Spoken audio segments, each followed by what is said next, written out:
exercise, what they call is Very good, very good. Fit best. I request Dr. Gupta sir to say a few words.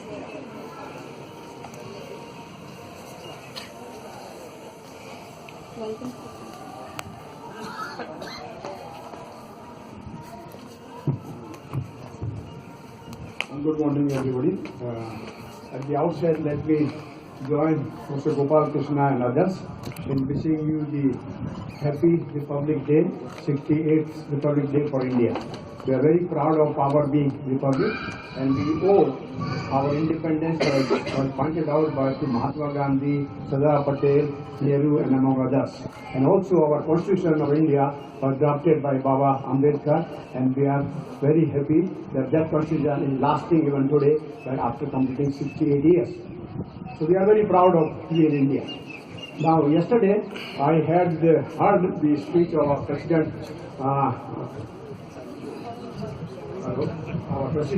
where he pointed out that we are, as we know, we are the largest democracy today. Largest democracy in terms of our population. The oldest democracy is America. So we are second largest, first largest and second, first largest and second oldest democracy of the country. So we are very proud of democracy, and our democracy lately, of course, has been giving very great elections. Our elections are very much praised by everywhere in the world, and it's very honest and there's no rigging, etc. Although we have heard of cases like even in US, this time election was not that pure, and people say sometimes it is illegitimate president and all those kind of things. And that has not been the case in our case, for example. So we have stood by our democracy. That's really a great thing for us to have it. So we have a democracy which lately has been a little noisy, as President pointed out. It has been noisy, but has been still respected all over the world. And we are proud of that democracy. So we live with democracy. Now today, also for India, we have the chief guest coming from UAE, the Prince, the Crown Prince Mohammed Zayed, which is also a great thing. We are developing our old relationship with UAE, and we want to strengthen it. Okay, because we are neighbors and we have a lot of our trade with that kind of country. So it's good that we have a great chief guest this year in Prince of the state. So that's very happy about that. Now looking at the Indian economy today, if you look at India today, now we are, as we know, the first in terms of the rate of growth of the economy. We are really achieving growth of 7-8% consistently, for which among the largest economy we are number one. In terms of our GDP, PPP GDP, we are number 3 today, next to USA and China. If you look at the other things, like if you look at our per capita income has been little low, not a little low, quite low. We are something like $1,800 per capita, which is income per head per year in the country, which is low compared to even our benchmark country like China. China is about 5 times of us. So that is really a kind of a poor thing we have. So we have to grow in terms of our income. Besides income, even there is a lot of inequalities which are all over the world exist. In India, as you newspaper said last week, 1% of the Indian population owns something like 58% of our wealth, which is also a highly skewed kind of a income distribution. We have to improve on that. And besides that, we have a lot of poverty. About 1/4 of our Indian population is below poverty line, which is the same for us, but we have to develop. Now, looking into this kind of thing, if you look at the China, which was behind us until 1950 in terms of per capita income. Our per capita income in India was higher than China in 1950. Today, it is 5 times of India, if you look at the nominal GDP income transfer. So that is a sad kind of thing. So we have to grow. For this, we need good resources. Our productivity, see, we have a population which is second highest in the world, but our GDP in terms of PPP is also third highest, not the first kind. Okay. So that's the kind. So what the reason? Reason is our productivity of our resources is low, and productivity is low partly because the structure which we have inherited. We have a large service sector now. It's about 60% GDP comes from service sector.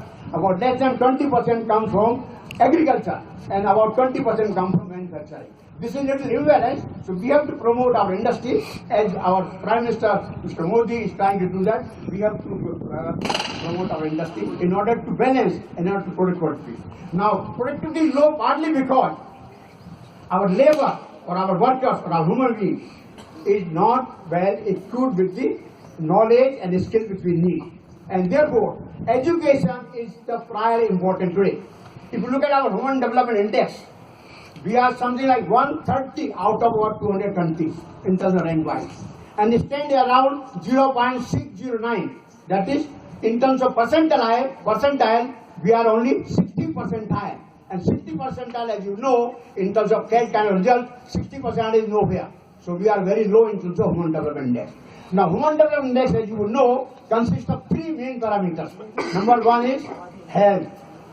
Number two is education. And number two is per capita income, PPP, purchasing power parity, that means in terms of price, adjusted for prices.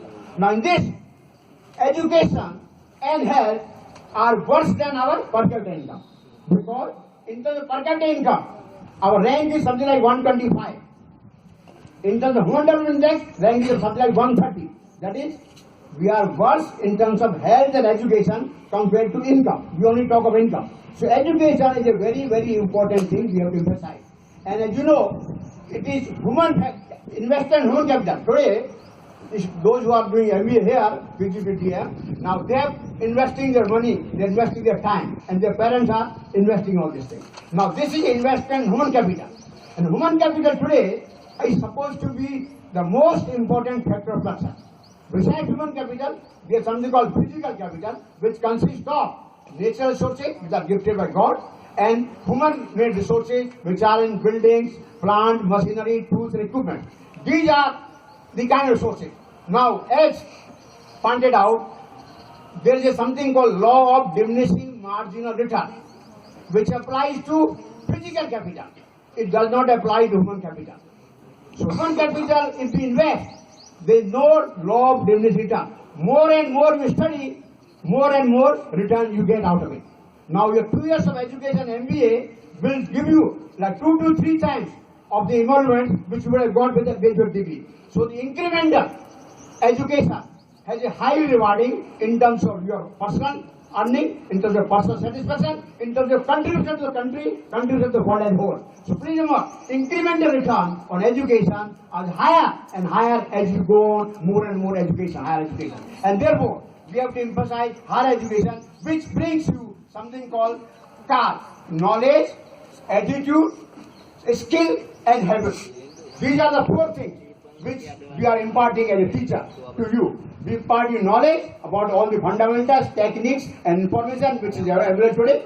We impart you the skill in applying knowledge to solve real life problems, and we develop attitude in you so that you think like logical and you get a habit in terms of applying logic rather than believing on hunches. So instead of believing hunches, please look at real reasons and then apply these, and then you will grow faster. So skill is very important, and in human development, you remember there is no depreciation.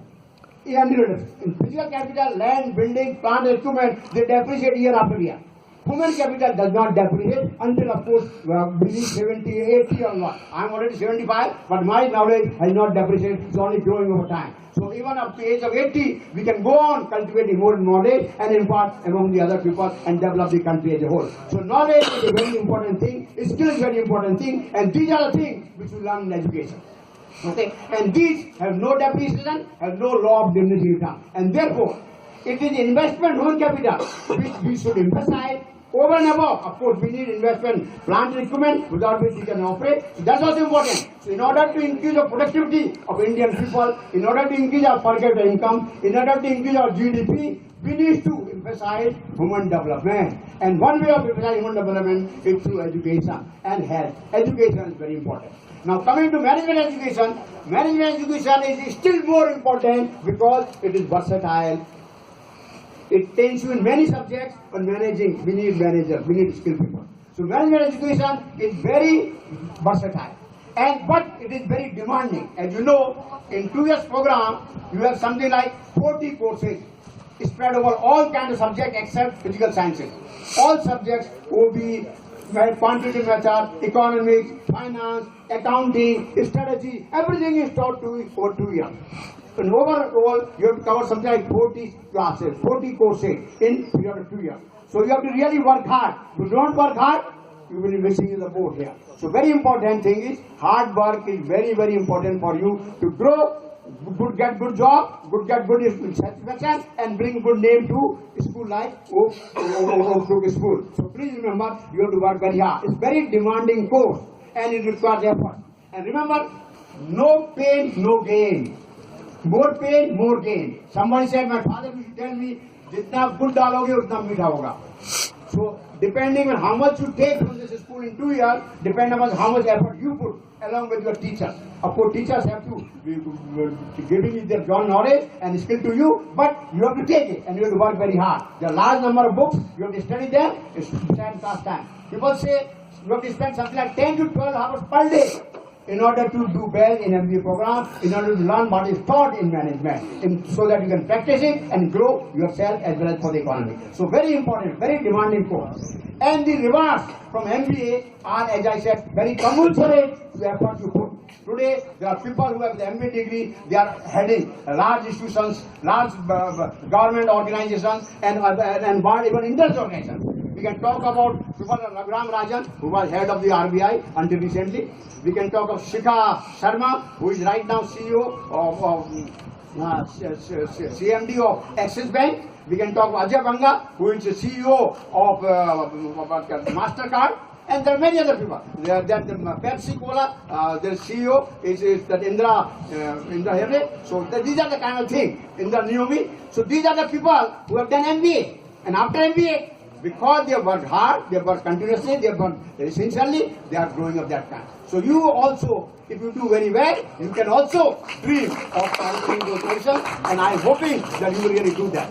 Now, besides education, you should also develop something like what we call motivation for helping others. Like what we say, give back, give back. Now today, we have organizations like something like called CSR, Corporate Social Responsibility, where every business organization, every company which makes a profit have to invest 2% of their profit in promoting social organization, promoting poverty, removing poverty, promoting employment, reducing inequities, helping women, helping children, helping mothers, and women, all those kind of things. So that is a corporate social responsibility for organization.